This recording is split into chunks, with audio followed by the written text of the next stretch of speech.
8주의 건축공학 기초 실습 4교시 수업을 진행하겠습니다. 첫째 시간 시작하기 전에도 여러분께 이야기를 드렸는데 이번 주에는 비대면으로 여러분께 설명을 지금 드리고 있습니다. 그 상황은 그 학교가 지금 방침이 이번 주는 모두 다 비대면으로 바뀌어져 가지고서 하게 된 겁니다. 하여튼 여러분 다시 한번 여러분 좀 아쉽다는 이야기를 하면서 4교시 시작하겠습니다. 3주 끝부분에서 부재력에 대해서 살펴보았습니다. 자, 부재력에서 축방행력에 대해서, 축방행력이라는 것은 부재를 누르거나 또는 부재를 늘리는 그러한 힘을 의미하고요. 결국 그것은 하중이 부재에 작용해서 부재의 측면에서 볼 때 어떤 힘의 종류를 의미합니다. 따라서 그 부재력은 부재력의 특징은 항상 한 쌍의 힘입니다. 한 쌍의 힘인데요.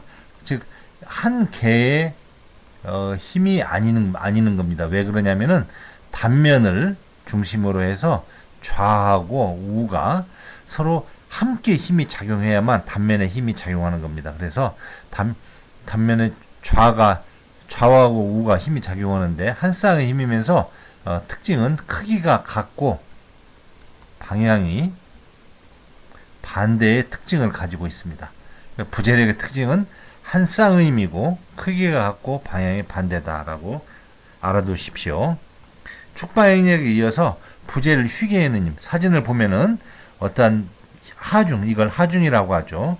하중이 작용할 때 부재가 요 부재는 위로 휘어지고 이 부재는 아래로 휘어졌습니다. 따라서 이렇게 위로 휘어지게 하거나 아래로 휘어지게 하는 힘을 휨모멘트라고 이야기합니다. 이렇게 이야기하고요. 그 다음에 부재가 이렇게 위로 휘어지려면은 단면에 어떤 이 부재를 구성하고 있는 요 면이 있겠죠. 요 면을 볼 때 면의 좌에서는 부재가 어떻게 됩니까? 요렇게 반시계 방향으로 요 단면의 좌측에서는 휨모멘트가 작용을 해야 하고요. 단면의 우측에서는 크기가 같고 방향이 반대인 시계 방향의 요 모멘트가 작용하면은 이 부재는 위쪽으로 휘어지게 되겠죠. 바로 이 그림을 의미합니다. 그래서 여기 단면이 요 그림처럼 위쪽으로 휘어지려면은 단면의 좌에서는 반시계 방향, 우에서는 시계 방향의 그 회전이 발생을 해야 한다라고 설명할 수가 있고요. 부재가 아래로 휘어지는 경우에는 부재의 어떤 이무의 위치의 단면을 이야기할 수 있습니다. 단면에서 볼 때 요 단면에 좌가 있고 우가 있는데 좌측에서는 시계 방향, 우측에서는 반시계 방향의 힘이 작용하면은 이렇게 해서 이러한 직선을 좌에서 시계 방향, 우에서 반시계 방향으로 작용하면 이 부재는 어떻게 됩니까? 이렇게 아래로 휘어진다는 겁니다. 그래서 이 모멘트를 이거 설명을 잘못했네요. 요 경우는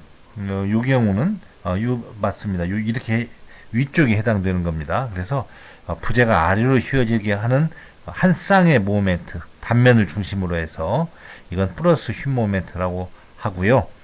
부재의 위로 휘어지는 그 부분에서의 이무의 위치의 단면에서 그 좌와 우의 모멘트를 볼 때는 좌측이 반시계 방향, 우측이 시계 방향으로 생겨야만 된다고 해서 이걸 마이너스 모멘트라고 이야기합니다.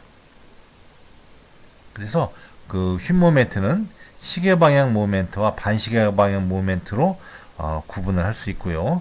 부재를 그 아래로 휘게 하는 모멘트는 이게 꼭 그 좌측에서 볼 때 지금 이야기하는 거예요. 좌측에서 볼 때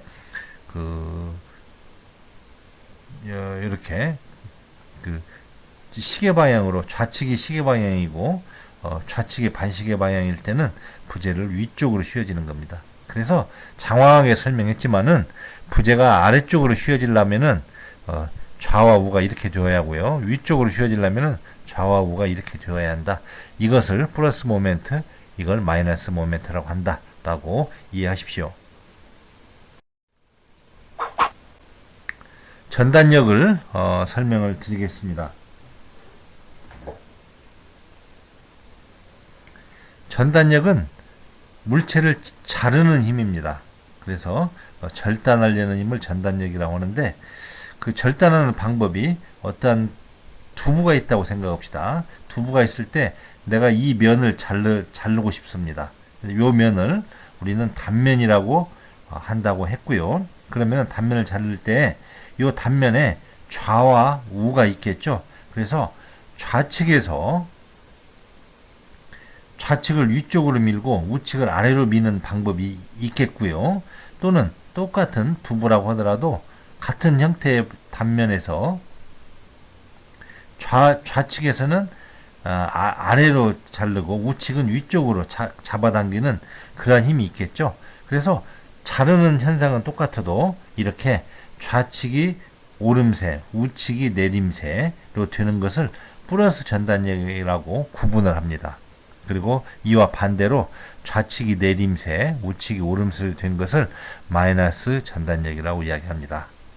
그러면은 이렇게 두부처럼 직각으로 잘라지지 않고 단면이 왜 이렇게 실제 구조물을 구성하고 있는 부재는 45도로 잘라집니다. 그 이유는 이 부재는 굉장히 강해가지고서 연속체이기 때문에 두부처럼 이렇게 딱 절단되지가 않고 경사방향으로 절단되는 겁니다. 그래서 이 경우를 보면은 하나의 그 일부 구간에서 보면은 지금 이 그림처럼 이렇게 작용하고 이렇게 작용을 한다고 할 때 이것과 따라서 이 부재는 연속체이기 때문에 이 수평 방향으로도 이러한 그 힘들이 발생을 한다고 우리가 볼 수 있습니다. 그러면은 이 두 개의 힘에 의해서 어떻게 되냐면은 이 방향으로 힘이 모아지고요. 이 두 개에 의해서 이 방향으로 모아집니다. 그러면은 두 개의 힘이 서로 잡아다니는 방향이 다르기 때문에 균열은 어떤 방향으로 생길까요? 이렇게 45도로 균열이 생기겠죠. 그래서 실제로 이렇게 이것은 지금 마이너스 전단력입니다. 좌측이 이렇게 아래고 우측이 위에 오름세이기 때문에 마이너스 전단력인데, 이렇게 한 방향으로 작용해도 이 부재는 연속체이기 때문에 이 방향으로 또는 이 방향으로의 그 전단력이 함께 생기게 됩니다. 연속이 물체가 유속이 즉 물과 같이 되지 않고 고체이기 때문에 이런 현상이 나타난다라고 알아두시면 되겠습니다. 지금 지진에 의해서도 이러한 현상이 생기는데요. 예를 들어서 지진에 의해서도 이러한 그 힘들이 함께 생기고 그 힘에 의해서 이렇게 잡아다니고 이렇게 잡아다니기 때문에 결국은 이러한 45도로 찢어지겠죠. 그리고 또한 그 지진은 반대 방향으로도 치기 때문에 또 이렇게 X자형의 그런 균열도 생길 수가 있습니다. 그래서 전단은 부재를 자르는 힘이지만 우리가 건축물에서 다루는 부재는 고체이고 연속체이기 때문에 그 발생하는 힘과 직각 방향으로도 또 함께 전단력이 작용을 한다. 그래서 물체가 45도로 균열이 생긴다라고 이해하시면 되겠습니다. 전체를 종합해서 설명을 드리고 있습니다. 자, 응력이라는 것은 우리가 여기서 부재력, 내력이라고 이야기를 했죠. 그래서 응력의 종류는 축응력, 휨응력, 전단응력이라고 이야기합니다. 이 20톤 이것은 이제 외력 또는 하중이라고 이야기할 수가 있는데, 그러면 이 단면을 볼 때에는 이 단면에 여기서 좌가 있고 우가 있을 때 이러한 상대적인 두 개의 한 쌍의 힘이 생기는 겁니다. 그래서 그 힘은 부재력이라고 이야기하고요. 그래서 이 부재력을 표현할 때는 하나의 힘으로도 표현하지만 또 하나의 부재력을 표현하는 방법은 단위 힘입니다. 이 단위 힘은 힘을 면적으로 나눈 것을 우리가 단위 힘이라고 이야기합니다. 수학적인 표현에서는 서로의 상대적인 비교를 위해서는 어느 하나의 그 힘이 가해지는 단면은 통일을 시켜야겠죠. 예를 들어서 똑같은 힘이 작용을 해도 A 부재는 작은 단면이 있을 수가 있고요. B 부재는 큰 단면이라고 합시다. 그러면은 A 부재와 B 부재에 작용하는 힘 또는 발생하는 부재력은 같아도 그 단면이 허용하는 그 부재력은 달라지겠죠. 왜? 면적이 다르기 때문에. 그래서 A 부재와 B 부재를 상호 비교하기 위해서는 단위 힘을 계산해 가지고 비교합니다. 그래서 여기처럼 힘이 20톤이 가해진다고 하면은 이 힘이 가해지는 단면의 면적이 100제곱센티미터입니다. 따라서 이 부재는 그 20톤의 힘을 100제곱센티미터로 나눈 단위 힘, 즉 200kg/제곱센티미터의 그 단위 힘이 발생을 한다라고 우리가 이야기할 수가 있습니다. 예를 들어서 20톤이 단면적이 100이 아니고 200제곱센티라고 하면은 그 단위 힘은 얼마가 됩니까? 100kg가 되겠죠. 그래서 같은 힘이 작용해도 단면의 면적에 따라서 다르기 때문에 부재력을 우리가 표현할 때는 단위 힘으로 표현을 한다라고 여러분이 알아두시면 되겠습니다. 이렇게 단위 힘을 표현하는 것은 우리가 비단 건축에서만 아니라 우리가 공기의 타이어의 공기압을 표현할 때도 우리는 단위 힘을 가지고서 이야기합니다. 그 다음에 하중이 작용할 때 이렇게 지점에 발력이 있고 이 두 개의 힘에 의해서 부재가 휘어지는데요. 그러면 부재를 구성하는 이 사각형을 단면이라고 이야기했습니다. 그러면 부재가 휘어질 때는 바로 이 윗부분은 이렇게 아래로 휘어지기 때문에 압축이 발생하고요. 그 다음에 이 아랫부분은 부재가 휘어지기 때문에 이 밑에 부분은 인장이 발생합니다. 따라서 부재의 쉼에 의해서는 단면에 인장과 압축이 동시에 발생합니다. 휘응력의 특징은 무엇이냐? 단면에 인장응력과 압축응력이 동시에 발생한다 라고 여러분이 알아두시면 되겠습니다. 따라서 하나의 단면에 축응력은 인장이면 인장 또는 압축이면 압축이 하나의 축력만 발생하는 것을 우리가 축응력이라고 구분하고요. 휘응력은 하나의 단면에 한쪽에는 인장, 한쪽은 압축, 즉 하나의 단면에 축응력이 서로 반대되는 축응력이 동시에 발생하는 것, 그런 특징을 휘응력은 가지고 있습니다. 전단응력은 이렇게 그 하중이 작용하고 또 발력이 작용할 때 이 두 개의 힘에 의해서 부재를 잘 늘려는 힘이 발생하는데요. 아까처럼 부재는 연속체고 부재는 고체이기 때문에 이렇게 수평으로도 그 동시에 전단력이 발생을 하는 특징이 있습니다. 그래서 이렇게 부재가 힘이 갖고 지면은 이 부재를 잘 늘려는 이 힘, 이것을 전단응력, 전단력이라고 합니다. 단면력을 이야기할 때는 축력, 쉼력, 전단력이라고 이야기하고요. 한편으로는 면적의 개념까지를 포함하면은 축응력, 휘응력, 전단응력이라고 이야기합니다. 따라서 여러분이 부재력으로서의 축력, 부재력으로서의 축응력 두 가지의 차이를 구분할 줄 알아야 합니다.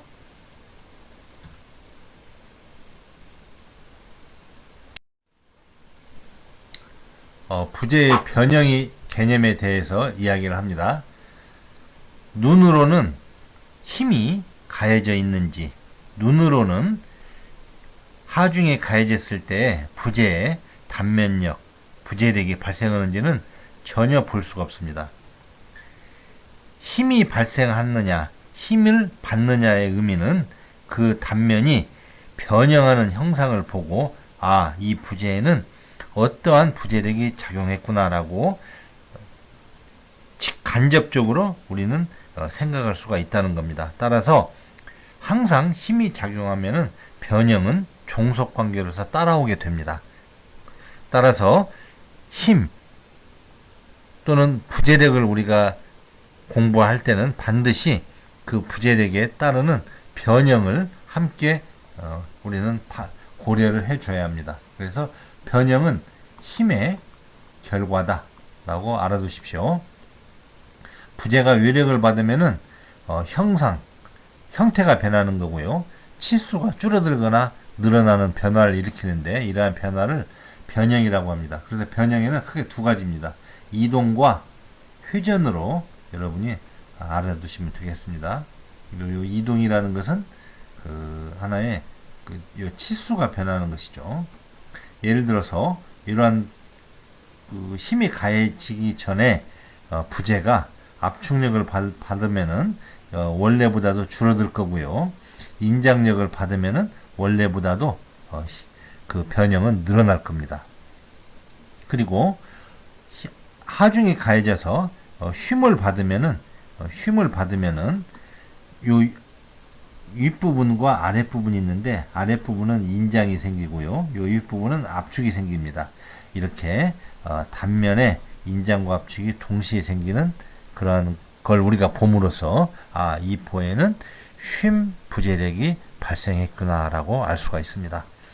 기둥에서도 이러한 수평력이 작용하면은 이 부재가 원래 부재가 이렇게 변형이 되겠죠. 변형이 됨으로써 이 단면을 우리가 보면은 이 단면에 이 부분은 압축이 생길 거고요. 이 부분은 인장이 생길 겁니다. 그래서 인장과 압축이 동시에 생겨서 이 기둥에는 쉼이 발생을 했다라고 정의를 하겠습니다. 이 슬라브처럼 두께에 비해서 이러한 그 면적이 넓은 부재가 슬라브인데요. 슬라브 같은 경우에는 바로 이러한 두 방향의 변형이 생긴다라는 것을 그림에서 보여줍니다.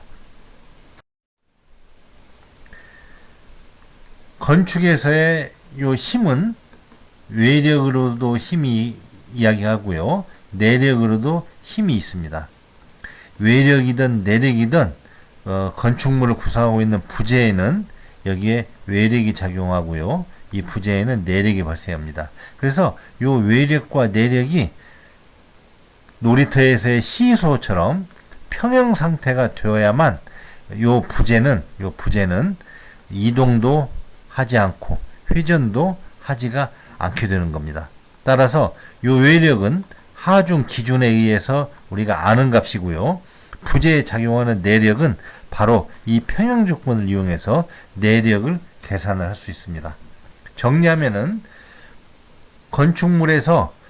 건축에서의 구조 분야에서 가장 중요한 개념은 바로 평형 개념입니다. 평형 개념을 여러분은 설명할 수 있어야 하는데요. 그 개념은 하중이 부재에 작용할 때 이 부재가 이동이나 회전이 안 되는 조건을 평형이라고 합니다. 그 조건을 평형 조건이라고 이야기하고요. 평형 조건으로서 우리는 하중이 부재에 가해질 때 이동이나 회전되지 않는 조건을 가지고서 그 부재에 작용하는 반력이나 또는 그 부재력을 계산할 수가 있습니다. 반력이나 부재력을 계산해야만 부재의 크기 등을 결정할 수가 있는 겁니다.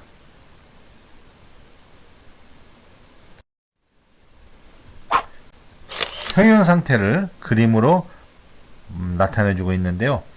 건축물이 무너지거나 붕괴되지 않는 상태, 좀 더 세부적으로 들어가면 이동하거나 회전되지 않는 상태입니다. 건축물뿐만이 아니고 일반적인 자연 현상에서는 놀이터의 시소도 평형 상태라고 이야기할 수 있고요.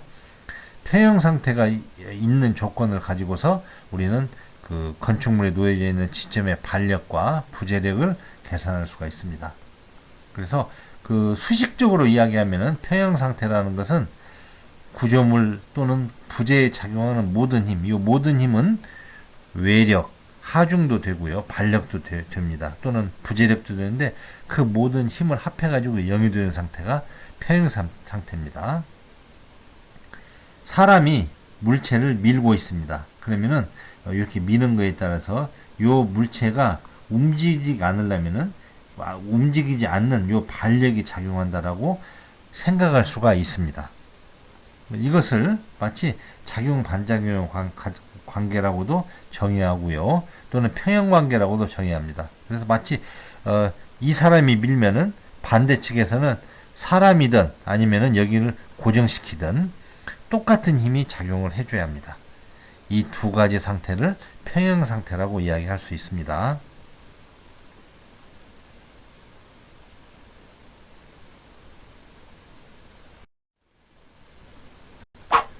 매우 중요하기 때문에 반복해서 여러분께 설명합니다. 평형이라는 것은 외력이 작용하고 있는 상태에서 이동이나 회전되지 않는 상태를 평형이라고 합니다. 그래서 외력이라는 것은 하중과 반력을 의미합니다. 평형이란 힘이 작용하여도 이동과 회전되지 않는 것으로서 내부의 반력이 작용하는 힘과 평형을 이루고 있기 때문에 어려운 이야기이기 때문에 아까 전에 설명한 것처럼 하중하고 반력이 합이 0이 되어서 이동이나 회전되지 않는 상태. 수식적으로 이야기하면은 이것은 수평입니다. 호리존탈. 이건 버티칼 수직입니다. 이건 회전입니다. 그래서 이 평면상에서 이동이 되지 않는다는 것은 수평으로도 안 되는 거고 수직으로도 안 되는 걸 의미하기 때문에 이렇게 모든 힘의 수평 힘의 합을 더하면 0, 수직 힘의 합을 더하면 0이라고 표현을 수학적인 기호를 사용해서 썼습니다. 그 다음에 이동과 회전이 되지 않는다는 거, 이것은 모든 회전이라는 건 모멘트라고 하는데요. 그 모멘트의 합이 0이라는 겁니다. 정지되어 있는 모든 것은 힘의 평형 상태에 있다라고 이야기할 수가 있습니다. 그림으로 이야기하면은요, 바로 이렇게 힘이 작용할 때는 요 지점의 반력에 파란 힘이 작용해서 이 물체가 움직이지 않는 상태가 평형 상태가 되는 겁니다. 자, 이렇게 그 물체가 매달려 있는 경우에도 이 물체가 이동이 되지 않는다라고 하는 것은 바로 이 매달려져 있는 줄에 요 작용하는 하중과 크기가 같고 방향이 반대인 반력이 작용하기 때문에 라고 생각할 수가 있다라는 겁니다.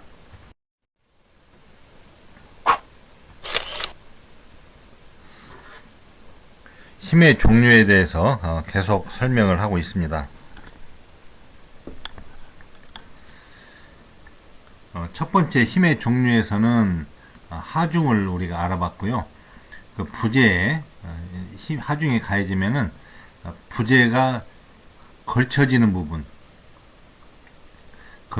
부분을 이걸 지점이라고 이야기합니다. 이 지점에는 반력이 생기고요. 그리고 하중과 요 반력의 동시 작용에 의해서 부재력이 발생을 한다. 그러한 흐름으로 이해를 하십시오. 그래서 이 반력은 구조물의 마지막 점, 지점이라고 하는데 지점에 작용하는 것이 반력입니다. 그래서 외력이 작용하여도 구조물이 이동, 회전하지 않고 평형을 이루고 있다는 거. 그래서 이 외력의 종류에는 그 하중과 반력을 두 개가 다 외력이라고 이야기합니다.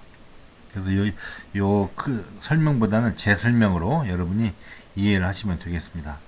그래서 이건 외력이라기보다는 하중에 대한 반력이 작용한다라고 알아두시고요.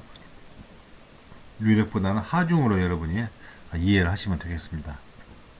그 다음에 그 외력의 종류고, 그 다음에 이 외력과 상대되는 말로서는 내력, 부재력이라고 이야기를 한다고 했었죠. 그래서 이 내력과 부재력의 종류에는 충력, 전단력, 그 다음에 휨 모멘트가 있습니다. 그 다음에 이 내력, 부재력의 단위, 내력, 즉 면적과 함께 표현하는 것을 우리가 응력이라고 부릅니다. 이렇게 되면 여러분 전체적인 힘의 종류에 대해서 구분할 수가 있겠습니까?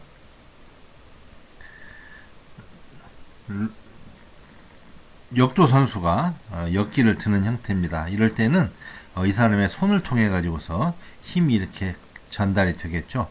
그러면 이 힘은 이 평면에서는 수평의 힘과 수직의 힘으로 나눌 수가 있습니다. 힘은 벡터, 즉 크기와 방향과 작용점 세 가지를 가지고 있기 때문에 요 작용하는 힘을 수평과 수직으로 나눌 수가 있습니다.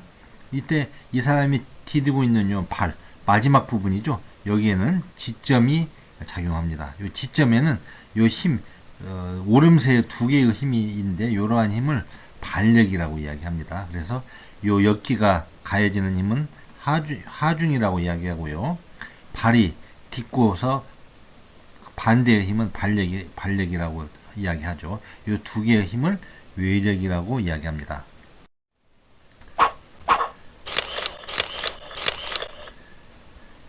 지지점 또는 지점이라고 이야기하는데요. 지점은 가장 마지막 지지되는 부위, 즉 그 구조물 전체가 연결되는 어떤 그 위치를 지점이라고 이야기합니다. 그래서 이 지점의 종류는 세 가지가 있습니다.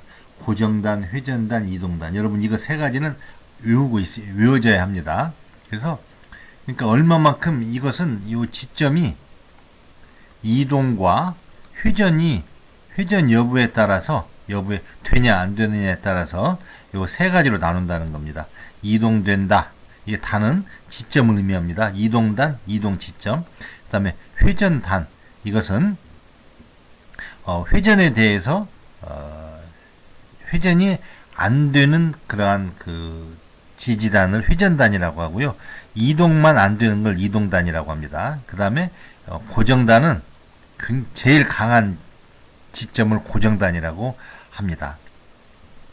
이걸 하중인데요. 하중에 대해서 요것은 그 고정단을 의미합니다. 이 고정단은 이동과 회전이 되지 않는, 즉 그 지점을 고정단입니다. 고정단에는 그러니까 이동을 시키지 않기 위해서는 반력이 작용하는 거죠. 그래서 수직으로도 이동하지 않고 수평으로도 이동하지 않는 그런 뭔가의 힘이 있다는 겁니다. 그리고 회전을 시키지 않는 팔꿈치처럼 회전이 되지 않도록 하는 그런 그 지점에 생기는 힘, 그 힘이 눈으로는 보이지 않지만 있다라는 겁니다.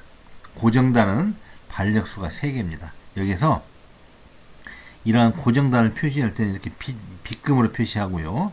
실제는 완전히 이렇게 그 볼트로 긴결되어 있는 경우를 의미하죠. 이런 경우에는 수평적으로, 수직적으로 그 지점에는 어떠한 반력의 힘이 있을 거다라는 겁니다. 그리고 회전이 안 되게끔 하는 어떤 그 반력 쉼 모멘트가 발생을 한다라고 우리는 생각할 수가 있습니다. 고정단을 표현하는 방법은 빗금으로 이렇게 표현을 합니다. 두 번째는 회전단입니다. 회전단은 회전은 됩니다. 팔꿈치를 의미합니다. 근데 팔꿈치는 이동은 되지 않습니다. 만일에 팔꿈치가 이동되면 큰일 나는 문제가 있죠.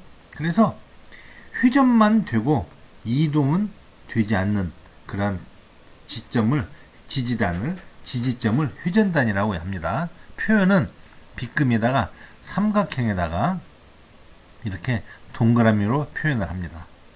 실제로는 이렇게 그 힌지가 있어서 요 회전단에서는 회전이 되는 거죠. 회전이 되니까 반력 쉼 모멘트가 이렇게 반력 쉼 모멘트가 없는 겁니다. 표현은 이렇게 하얀 동그라미나 삼각형의 하얀 동그라미로 표현을 하십시오. 실제에서는 이렇게 보와 기둥을 접합을 시켰는데 요 부분과 요 부분은 접합시키지 않고 가운데 부분만 접합시키는 경우, 이 경우에는 이렇게 회전이 발생을 하기 때문에 요 지점에는 회전단 모멘트, 지지단의 모멘트가 없다는 거죠. 이 기둥과 기초의 연결 부위가 약할 때는 이동은 되지 않지만 회전은 발생한다는 거고, 그래서 이 지점에는 회전단 모멘트가 없습니다. 그래서 반력의 수가 2개인 것은 회전단이라고 합니다.